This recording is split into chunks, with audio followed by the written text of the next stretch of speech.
नमस्कार मंडळी, तुमचे पुन्हा एकदा खूप खूप स्वागत आहे एका नवीन व्हिडिओमध्ये. तर तुम्ही आपला आजचा थंबनेल तर बघितलाच असेल. तर आज आपण पारंपरिक पद्धतीने भाजलेल्या वाल्यांच्या दाण्यांची रेसिपी बघणार आहोत. खरंच सांगू ना, पावसाळा जवळ आला की या वाल्यांच्या दाण्यांची भाजीची चव एवढी छान लागते ना. नक्कीच व्हिडिओ कुठेही स्किप न करता शेवटपर्यंत नक्कीच बघा. चला तर थेट रेसिपीकडे वळूया. अगदी कमी साहित्यात होणारी रेसिपी आहे. तर सुरुवातीला मी हे जे तुम्हाला दिसत आहेत ते कडवे वाल घेतलेले आहेत. त्याचा रंग हा चॉकलेटी डार्क ब्राऊन कलरचा असतो आणि जे पावटे असतात ते सफेद रंगाचे असतात. आणि आता आपण जे घेतले ते कडवे वाल आहेत. जवळपास मी येथे 150 ग्रॅम एवढे कडवे वाल घेतलेले आहेत. आता हे वाल आहेत ते आपल्याला व्यवस्थित असे भाजून घ्यायचे आहेत. तर आपण एका कढईमध्ये घालून घेतलेले आहेत आणि यांना डाग येईपर्यंत आपल्याला हे छान असे भाजून घ्यायचे आहेत. खरं तर ही रेसिपी मी माझ्या सासरहून शिकलेली आहे. कारण माहेरी मी कधीच अशा प्रकारे भाजी बनवली नव्हती. पण मी जेव्हा एकदा सासरी ही भाजी खाल्ली ना, खरंच मुलांपासून सगळ्यांनाच खूपच आवर्जून आवडलेली आहे. त्यामुळे पाऊस लगेच पडल्या पडल्याच मी ही वाल्याच्या दाण्यांची रेसिपी बनवली आहे. आणि या भाजलेल्या वाल्यांच्या दाण्यांची चव आहे ना, ही पावसाळ्यामध्ये खरंच खूपच छान लागते. तर सगळ्यात पहिले आपल्याला वाल जे आहेत ना, ते डाग येईपर्यंत व्यवस्थित असे भाजून घ्यायचे आहेत आणि सतत आपल्याला ढवळत राहायचे आहेत. जर ढवळले नाही तर मग एका साईडने लागू शकतात. यासाठी आपल्याला सतत भाजत राहायचे आहेत.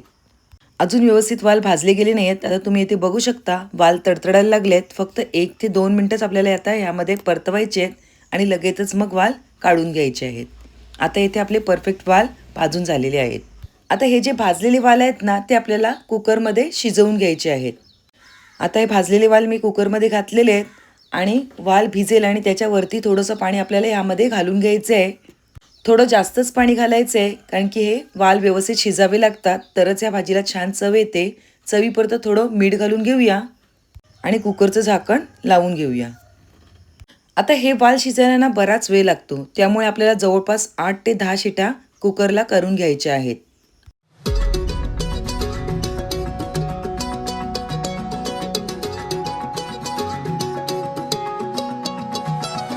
जवळपास आपल्या कुकरच्या 8 ते 10 शिट्या करून झालेल्या आहेत. आता आपल्याला कुकर थंड थोडा होऊन द्यायचा आहे आणि नंतर मग ओपन करून म्हणजेच उघडून घ्यायचं आहे. आता आपण बघून घेऊया आपले वालांचे दाणे कितपत व्यवस्थित शिजलेत ते. वालाचा एक दाणा हातात घेतल्यानंतर तो लगेचच टिचला पाहिजे, म्हणजेच आपले वाल हे एकदम छान असे शिजले गेले. तुम्ही इथे बघू शकता. जर शक्यतो आपले वाल व्यवस्थित झाले नसतील तर पुन्हा आपल्याला ते 1 ते 2 शिट्या करून छान असे शिजवून घ्यायचे. आता कुकरमधील वाल्यांचे जे पाणी आहे ते सगळं आपल्याला एका टोपल्यामध्ये गाळून घ्यायचं आहे. तर मी एका टोपल्यात हे सगळे वाल गाळून घेतलेले आहेत. आता आपल्याला भाजीला पुढची तयारी काय करायची आहे ते बघून घेऊया. तर सगळ्यात पहिले आपल्याला ही भाजी करण्यासाठी सफेद कांदे लागणार आहे. लाल कांद्यापेक्षा सफेद कांद्यावर ह्याची जी चव आहे ना ती दुपटीने वाढते. आणि या ठिकाणी आपल्याला सफेद कांदे सुद्धा जास्त प्रमाणामध्ये घ्यायचे आहेत. जेवढे जास्त सफेद कांदे घेऊ ना, तेवढी आपल्या भाजीची चव ही दुपटीने वाढणार आहे. तर मी अगोदरच कांदे सोलून घेतलेले. आता हे आपल्याला लांबडे असे कापून घ्यायचे आहेत. तर सर्व कांदे आपण अशाच प्रकारे लांबडे कापून घेऊया. त्याच प्रकारे येथे मी 4 ते 5 पाकळ्या लसणाच्या सोलून सुद्धा घेतलेल्या आहेत. त्या सुद्धा आपल्याला दगडी खलबत्त्यामधून ठेचून घ्यायच्या आहेत.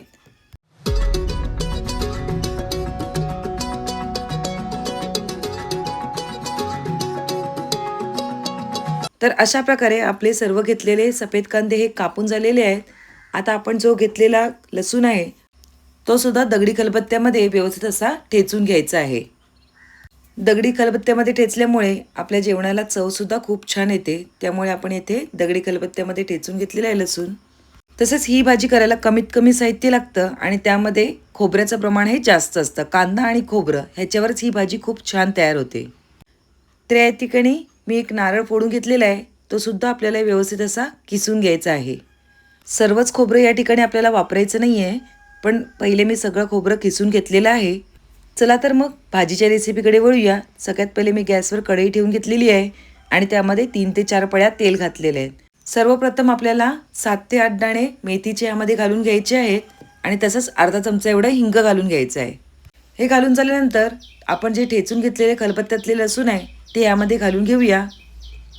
आणि आता हा लसणाचा फ्लेवर संपूर्णपणे यामध्ये उतरेपर्यंत आपल्याला पळीच्या सहाय्याने व्यवस्थित ढवळून घ्यायचं आहे. तर ते आपण पळीच्या सहाय्याने व्यवस्थित असं ढवळून घेऊया. आता आपण जो कापून घेतलेला कांदा आहे तो या लसणावर घालून घ्यायचा आहे. अगदी कमी साहित्यात आणि पटकन होणारी ही रेसिपी आहे. फक्त वालाचे दाणे शिजणे हे खूप इम्पॉर्टंट आहे, कारण त्यावर सर्व भाजीची चव अवलंबून आहे. आता कांदा थोडा सॉफ्ट होईपर्यंत आपल्याला या तेलावर परतवून घ्यायचा आहे. तर तो आपण पूर्णपणे कांदा व्यवस्थित असा परतवून घेऊया. म्हणजेच गोल्डन टू ब्राऊन रंग येईपर्यंत आपल्याला हा कांदा व्यवस्थित असा परतवून घ्यायचा आहे.